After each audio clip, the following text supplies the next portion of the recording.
hate playing against him. I hate watching him play because it's like, bro, when are we going to ever get this guy on the ground? Before, he was ripping apart NFL defenses with his arm and sprinting past defenders with his lethal speed. Shockingly, Lamar Jackson was free for the taking in the 2018 NFL Draft. Everyone knew he was gifted with elite abilities coming out of college, yet nobody took him when they had the chance. Many high-profile draft analysts doubted Lamar's ability to be an NFL quarterback.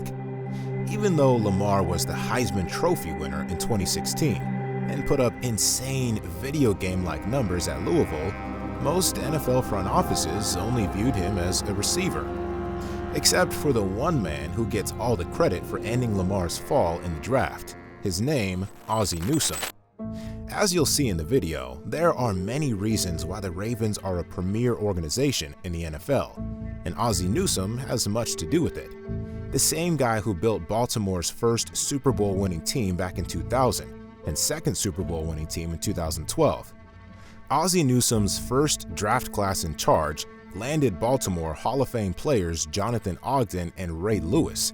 He later drafted Ed Reed, Marshall Yanda, Terrell Suggs, Jamal Lewis, Haloti Ngata, and many other critical ballers, incredible franchise-altering players who set the tone for the Ravens' future. Ozzie led the front office for another 20-plus years until 2018, when Ravens owner Steve Bisciotti announced that Ozzie Newsome would step down after the season. Ozzie will step down as GM and has assured me that he's not going anywhere and that he will work with me and work with Eric for a smooth transition.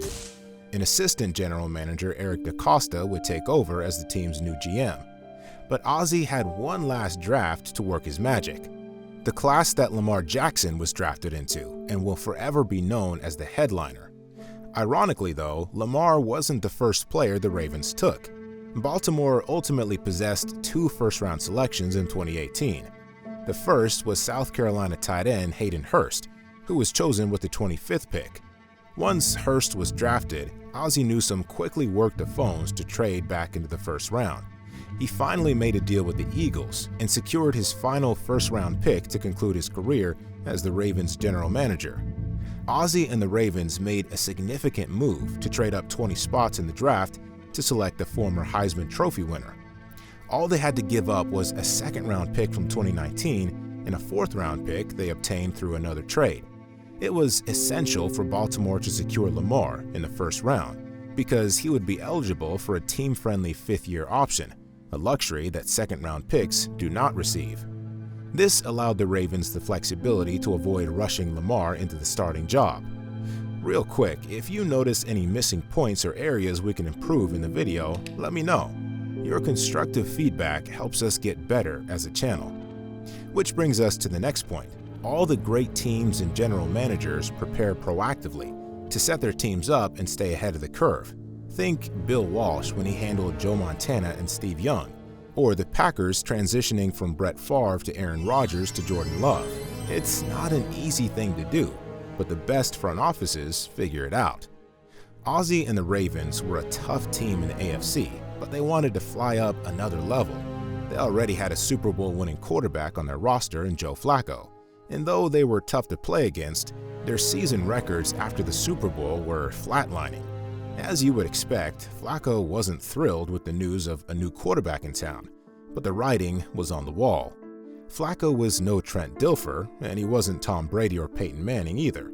He was above average, and it was time for a change. Ozzie led the Ravens into the modern era by building his team entirely around a mobile quarterback. This was going to be Lamar's team, and we all got hints of it when the Ravens hired Greg Roman and Marty Mornhinweg. Greg Roman coached with John's brother, Jim Harbaugh, in San Francisco, and took the league by storm with Colin Kaepernick at quarterback in 2012. Ozzie Newsome and John Harbaugh witnessed firsthand the dangers of playing against Greg Roman and a dynamic mobile quarterback in Super Bowl 47, so much so that the Ravens eventually landed Roman in 2017 to help with the offense. Marty Mornhinweg coached Steve Young in San Francisco back in the late 90s, as well as Donovan McNabb and Michael Vick in Philly under Andy Reid. Roman and Morningwig each had experience coaching and designing a playbook around a mobile quarterback. So when the time came and the right quarterback prospect appeared, Ozzie Newsome and the Ravens went all in. Another less subtle hint came in free agency when the Ravens signed RG3. You have to remember that free agency is before the draft, so the Ravens were showing their hand at that point. But interestingly, the rest of the league didn't realize what Baltimore was doing. Meanwhile, Lamar worked tirelessly to make it to the pros, not knowing where he would land. While at Louisville, he was an incredible talent to watch. As a sophomore in 2016, Lamar threw the ball for 3,543 yards, 30 touchdowns, and 9 interceptions. What made pro scouts afraid of him was his completion percentage of 56%. However, what makes Lamar different, or what adds to his game, is his ability to improvise and make up for that low completion percentage with his legs. In that same season, he ran for 1,571 yards and 21 touchdowns. Yes, 21 touchdowns. What other quarterback do you know who puts up those types of numbers? I don't think you can name me one. Lamar is one of one. In his third and final year at Louisville, number 8 improved his completion percentage to 59%, throwing for 3,660 yards, 27 touchdowns, and 10 picks. On the ground, he rushed for 1,601 yards and 18 touchdowns. On January 5, 2018, Lamar announced he would enter the 2018 NFL Draft, foregoing his senior year in college. The class of quarterbacks that year fielded Baker Mayfield, Sam Darnold, Josh Allen, and Josh Rosen. While those guys were viewed as prototypical quarterbacks, Lamar received different treatment. Some teams didn't think Lamar Jackson could be the face of a franchise. They insisted that he should convert to wide receiver due to his athleticism. But Lamar rejected their wishes. They wanted him to run the 40-yard dash at the combine, but Lamar skipped the drill and only threw the ball during the passing sessions to make scouts focus on his throwing ability. Lamar made it clear he was a quarterback and nothing else. So when draft day came, Lamar dressed up for the occasion and was excited to hear his name called on day one. With the first pick of the draft, a Heisman Trophy winner was chosen, but it wasn't Lamar Jackson. The Cleveland Browns took Oklahoma quarterback Baker Mayfield first overall. The next pick was Penn State running back Saquon Barkley to the New York Giants.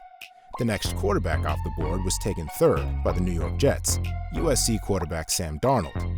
The Buffalo Bills took the next quarterback at 7, Wyoming's Josh Allen. Then the Cardinals took Josh Rosen from UCLA at pick 10. Lamar remained calm and waited patiently all the way to the 32nd pick to hear his name called. And once Roger Goodell called his name, you could see the look on Lamar's face as a pissed-off competitor ready for the challenge of proving the entire league wrong. I can see it in your eyes. I can see you a little bit upset, a little deterred, but guess what? I'm here. It's here. You're here. I'm a Raven. I'm happy to be a Raven. It don't even matter. Yesterday does not matter. You're looking forward to today. I'm looking forward to being a Raven. What are they getting? Everything out of me. They're gonna get a Super Bowl out of me. Believe that. Believe that. And ever since that draft night in 2018, Lamar Jackson has proven to be the best quarterback of the class. He wisely wasn't rushed into action right away in his rookie season. He did fill in for an injured Joe Flacco in Week 9. By that point in the season, the Ravens' record was 4-5. Lamar was then announced as the starter for the remainder of the season, and he pulled the team to a 10-6 record, going 6-1 as the fill-in starter. In the following season, his first as the official starting quarterback in Baltimore, Lamar threw the ball for 3,127 yards, 36 touchdowns, and 6 interceptions. He rushed for 1,206 yards and 7 touchdowns, averaging 6.9 yards per carry. His passer rating was 113.3, but the most impressive stat of them all is a 66% completion percentage. The accuracy that the scouts questioned was no longer a statistical issue. Lamar tremendously improved his throwing accuracy from college, making him all the more dangerous while leading his team to a 13-2 record. Each year since, he's been getting better and better.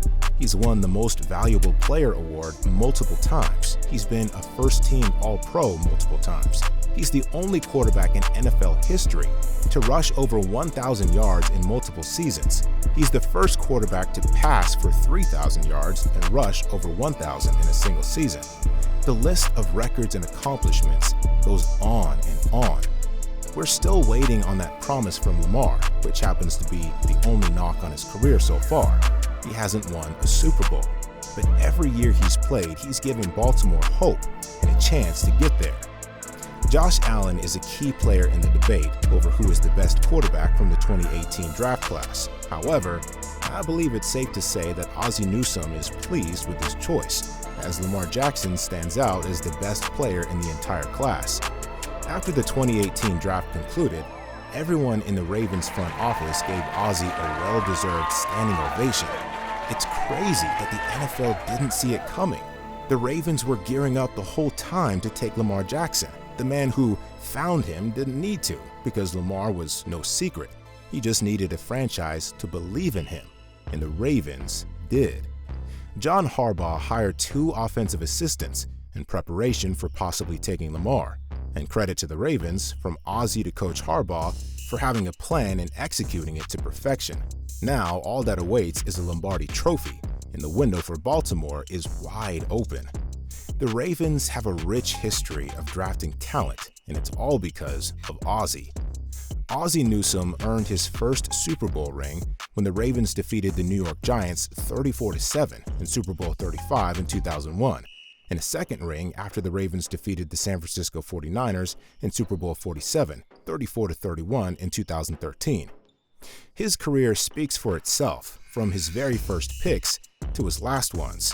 It is an extraordinary career and an unfolding story that may one day end with Lamar Jackson and the Ravens holding high the Lombardi trophy. Who are some of your favorite players that Ozzie Newsome drafted? If you know of any, share them in the comments. And who would you say is the better quarterback, Josh Allen or Lamar Jackson?